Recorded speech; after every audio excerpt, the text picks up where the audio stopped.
What's up, everybody? So I had a request from a subscriber to show how to record vocals and audio into the MPC One, and I'm going to overlay it on a sequence that I just made, and I'll get into it right now.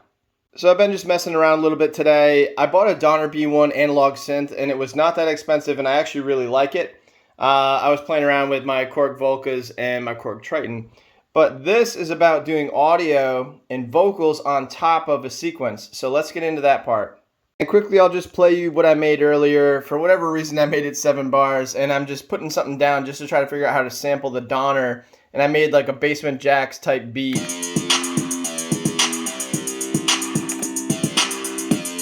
So that's the beat. So, it's really nothing, but I'm just trying to figure out how to use this Donner. But I wanted to add the vocals on. So where are we going to add the vocals? The point is, when you make your sequences, you're always in this MIDI screen. So people are so used to this screen. So track 2 is my beats. That's where I made that background beat. Track 1 is where I sampled the Donner. And you're like, all right, well, I'm going to add an audio track. Well, no, you're not going to add an audio track here. You're going to go to the audio screen. So you go to the audio screen. This is where you're going to record vocals. You're going to record directly synth into or overlaying on top of your sequences, or a guitar, any of those things. So I'm just gonna do a quick setup check. So it's really basic. I've got these little mini speakers that are plugged into the front of the phone jack there.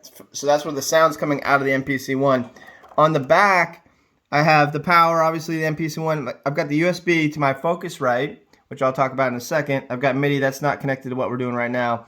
And then I've got 1 and 2 coming off the back of the Focusrite. You only need to do mono for this. You can do stereo if you want to. This is going to be mono. The Focusrite is the audio interface.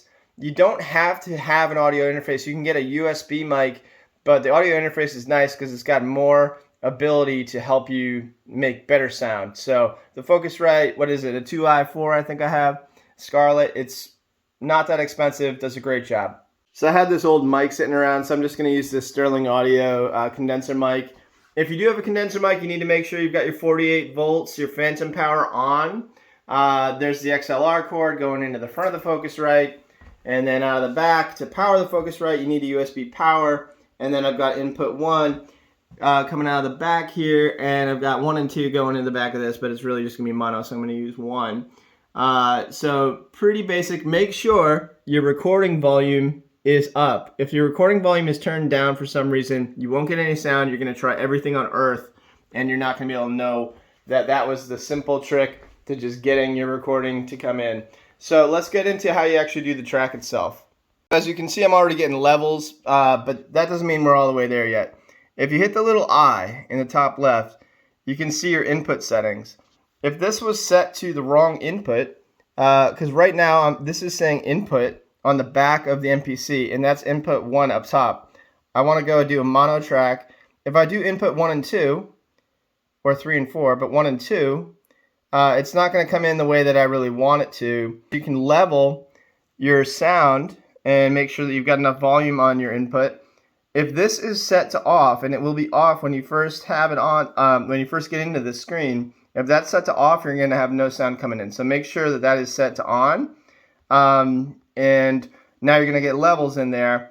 You can also then look at, if you hit the edit audio, you'll be able to see where your waveform is going to come in. I'll show you that in a second. And then when you want to monitor what you've recorded, you're going to go set that to auto, and you'll be able to hear what you recorded on top of your sequence. That gets people tripped up a lot. When it says in, it's going to mute your new audio. Let's go ahead and name this. So you go to the little edit button on the right, and let's say that this is going to be vocals. So you just go ahead and type that in, vocals. Good, done. Okay, so that's saved as vocals for the audio track. I'm going to go back. At this point, I don't have the record button on, so it's not armed. So it's not going to record until you arm it. I'm going to go to the wave view. And what's nice is these Q-Link buttons will zoom in and out and also move your playhead. So the second one down moves your playhead. Now keep in mind, when you go to record this, if you overdub, it's not going to work. And it'll frustrate you. You're like, I'm trying to overdub and nothing's happening. So if you hit overdub, and then you hit play start at the beginning, you're going to be sitting here clicking in, and you're like, oh, where's my WAV file? Why isn't my WAV file coming through? And that's because you're not overdubbing, you're recording. So you need to hit record. So when you hit record, and then you hit play start, and you move your play, well actually play start will work for you here, you don't need to move to playhead. We'll just put anything in here right now. Anything that we want to put in for a vocal on top of the track, and now we have our recording. Okay, so there's our WAV file. If I want to hear what I just did play back and I hit play start, you're like, where's the sound? You're like, I just recorded it, I see the WAV file, why isn't there a sound? And that's because you need to set this to auto. Once that's set to auto, and you hit play start, we'll just put anything in here right now. Anything that we... There it is.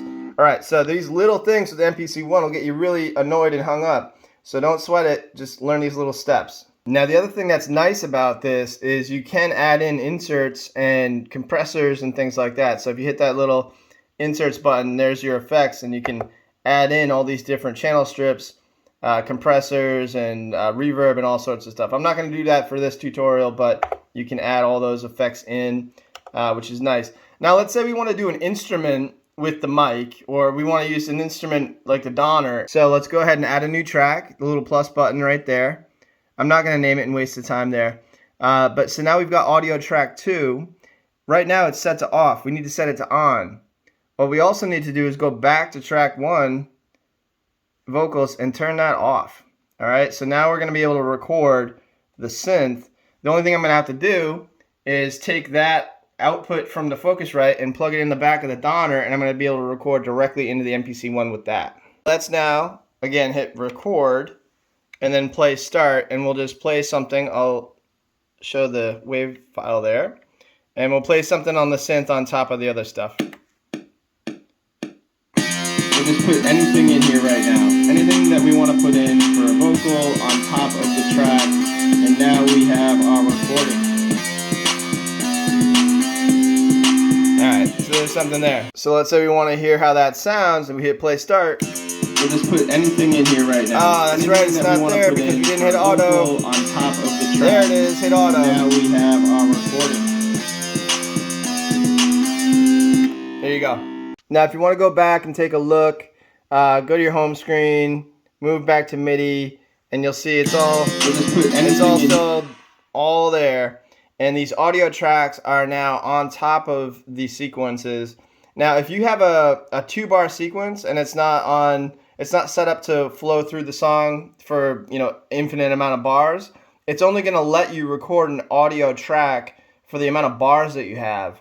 So you got to keep that in mind too, because it'll clip it and it won't let you continue to record because there's nothing to record on top of. So hopefully this has been helpful. If it was, please like and subscribe. I'll be doing a lot more videos like this down the line. So I really appreciate your support, and hopefully this helps somebody that needed it. And now you know how to record vocals and instruments in a new way onto the MPC-1. Thanks so much.